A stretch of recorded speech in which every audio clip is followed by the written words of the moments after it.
Okay, so I'm going to try to do a series of shipping videos for eBay. I used to find those kind of entertaining in the day. There's a ghost in my box. Um, I've been selling on eBay for 6 or 7 years. I'm probably going to shut down here pretty soon. I'm semi-retired. I really am not making a lot of money, and it's kind of not worth it. It's cluttered up my house. This is my garage. You know, you can easily fill up your house full of, I guess I'm going to call it junk, but um, stuff to sell, but you can't always sell it. It's a lot of, for different reasons. Either it's not popular, um, maybe it doesn't have good reviews. A lot of this was BrickSeek stuff that I got 90% off. I thought when I bought this stuff, I could, throw it away, but it's so much stuff, you can't even throw it away uh, without having to pay somebody to do that. Anyway, so I'm going to do a series of videos before I eventually shut down my store or back off enough to where, I'm not going to do shipping videos. But anyway, here we go. This is going to be just a real quick one. Intro is probably longer than the video. I've got some trowels. Okay. I'm going to ship 2 of them. I did wipe these off. You can get a lot of dust on a lot of construction type materials. I'm selling these in a 2-pack. And this is a 9 by 6 by 3 box. And they fit in there just perfectly. And my concern is these sharper edges. But because they fit in there so perfectly, and there's very little movement, that I'm okay with those edges like that. I think the cardboard's going to protect those edges, and I don't think anybody's going to get hurt. Turns out that this size box holds them in 2 of them in perfectly. That's why I'm selling them as a 2. And I'll show you how they fit in there.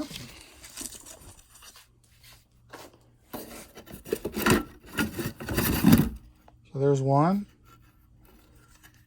Pretty much fits there without moving from left to right. And that one fits in with the handles against each other.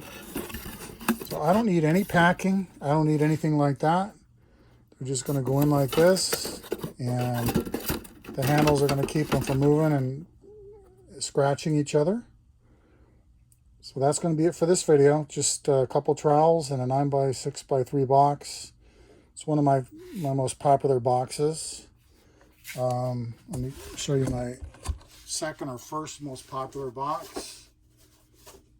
Is the 8 by 4 by 4. So I definitely recommend those 2 sizes if you're going to do,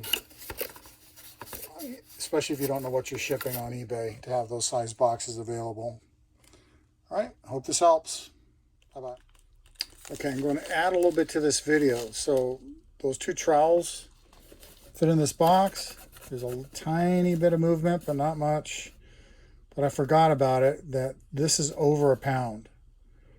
And one of the benefits, and the reason I have, this is one of my most popular boxes, 963, is they fit in a poly mailer. This is the biggest box that I found that will fit in a poly mailer.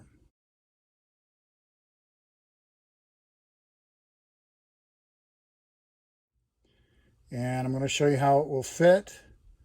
The box I just showed you before, 8 by 4 by 4, will definitely fit in a poly mailer if it's over a pound. That's the benefit of having some smaller boxes. If you just put, in this case, these are sharp. I don't want to put them by themselves in the poly mailer and possibly get damaged. So this box in this size is really nice. So let me show you how I get it in the box. So one of the things you want to do is press down on the corners, because it barely fits in that poly mailer. You want to have in stock the biggest box that'll fit in a poly mailer, and this is it. At least in a rectangular size. So make sure all your corners are dulled down, compressed, Your tape, you only want to come down the center. You don't want to go around. Well, I did already. I went down the sides. You'll see why you don't want to do that. I didn't realize I was going to put it in the poly mailer. This will stick to the edge of the poly mailer. So, but I'm going to go ahead and try it anyway.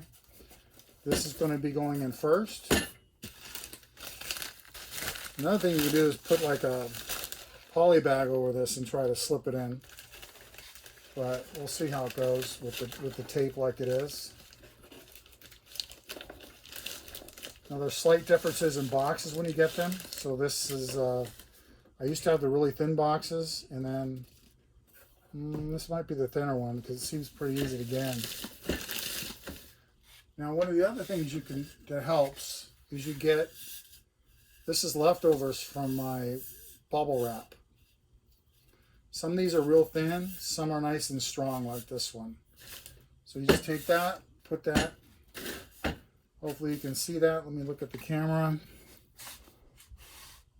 Yeah, you can kind of see that. And you don't want to push too hard if you can help it, because you're going to kind of dent the box, you know, if it's something real fragile. But a little bit of denting is okay. So I'm going to try to show you on the camera this, well, like this. So I'm going to get my fingers under here, and this is only hitting the box. You just come down all the way. So keep these from your bubble wraps or anything else that might work. And that's it. You're going to have a little indentation maybe. This one's not so bad, and it'll fit just perfect.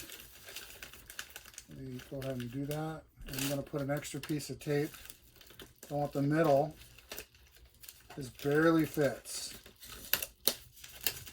Barely fits. And then because it barely fits, I'm going to go ahead and put an extra piece of tape on there. That's how you can use your poly mailer, already poly bag, and then the 963 box. I think I got those boxes on Amazon. I always shop around. Usually Amazon for boxes. Bubble wrap, Amazon. Tape, cheap tape, I do find eBay. A lot of closeouts and slight defects on tape is a better place on eBay. Anyway, hope that helps. Bye-bye.